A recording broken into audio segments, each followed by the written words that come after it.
Assalamualaikum warahmatullahi wabarakatuh. Jumpa lagi dengan saya Dr. Zeljaina. Pada pertemuan kita yang ke-10 ini, kita akan membahas tentang pembinaan narapidana, yaitu mengenai pendekatan klarifikasi, perlakuan narapidana, orientasi pembinaan, sifat pekerjaan, dan remisi. Tetapi sebelum kita mulai materi kita pada hari ini, sedikit saya ulas bahwa minggu lalu pertemuan ke-9 kita sudah membahas tentang falsafah, dasar hukum, tujuan pendekatan sistem, dan klarifikasi yang sudah kita perdalam pada pertemuan sebelumnya. Baik, pada pertemuan ini lanjutan bahwa pendekatan klarifikasi ini merupakan sistem pemenjaraan di mana maksimum security, kemudian sistem pemasyarakatan, yaitu maksimum, minimum, kemudian medium security, dan yang ketiga adalah sistem baru pemasyarakatan atau high health, di mana ini merupakan pendekatan klarifikasi yang sering digunakan dalam metode pembinaan. Kemudian perlakuan narapidana dalam hal ini sistem pemenjaraan di mana narapidana sebagai objek, eksistensinya sebagai narapidana kurang dihargai, tidak diberi pembinaan tetapi tenaganya sering digunakan untuk kepentingan-kepentingan penjara. Kemudian sistem pemasyarakatan ini memberlakukan narapidana sebagai subjek faktor manusiawi lebih banyak, eksistensi manusia lebih ditonjolkan. Kemudian narapidana sudah dibina kelak tidak mengulangi perbuatannya. Dan yang ketiga, sistem baru pemasyarakatan ini merupakan narapidana sebagai objek dan subjek, mana dasarnya kemampuan manusia untuk tetap memperlakukan manusia sebagai manusia yang mempunyai eksistensi sejajar dengan manusia lainnya. Subjek di sini adalah sebagai kesamaan, kesejajaran sebagai manusia.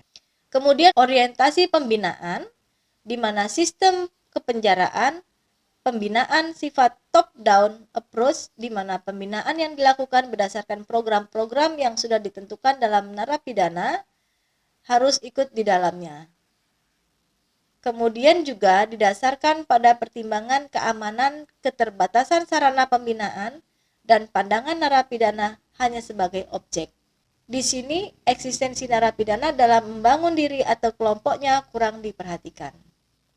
Sedangkan sistem pemasyarakatan, orientasi di atas masih tetap dipertahankan sebagai narapidana tidak dapat menentukan pekerjaan atau jenis pembinaan yang dipilih dan sangat dibutuhkan.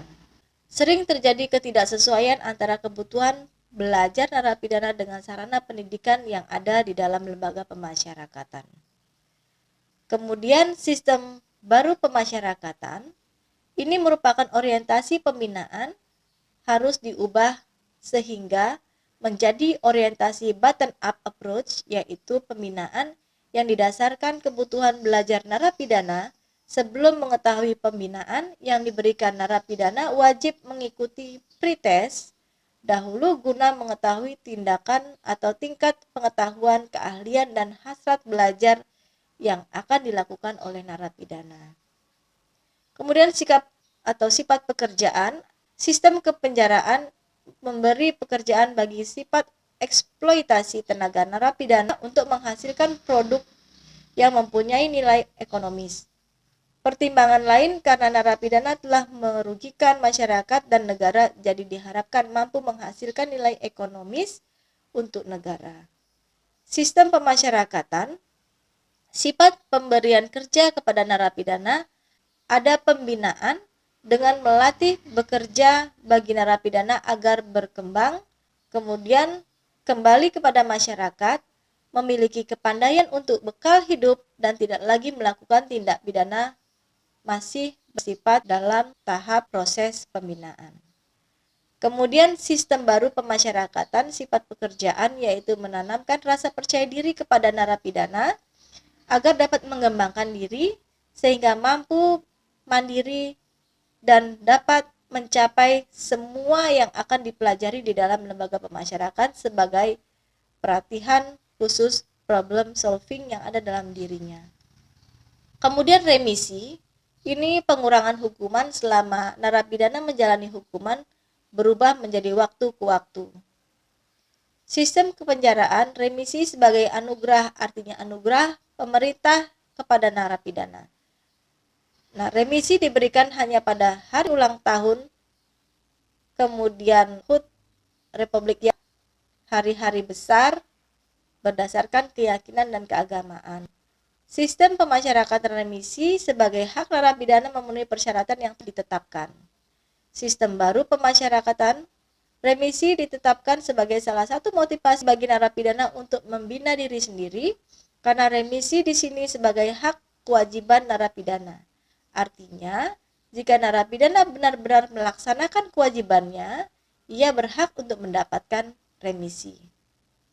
Nah, kemudian bentuk bangunan, sistem kepenjaraan, bangunan dalam penjara dirancang secara khusus untuk membuat jera para pelaku.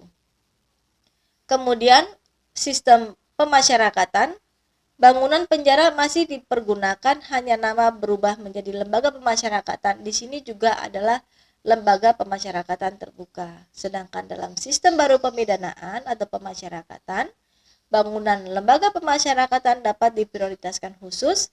Bentuk lain yang diterapkan untuk mengubah image penjara adalah memperbanyak kemungkinan pemberian pidana di luar lembaga pemasyarakatan.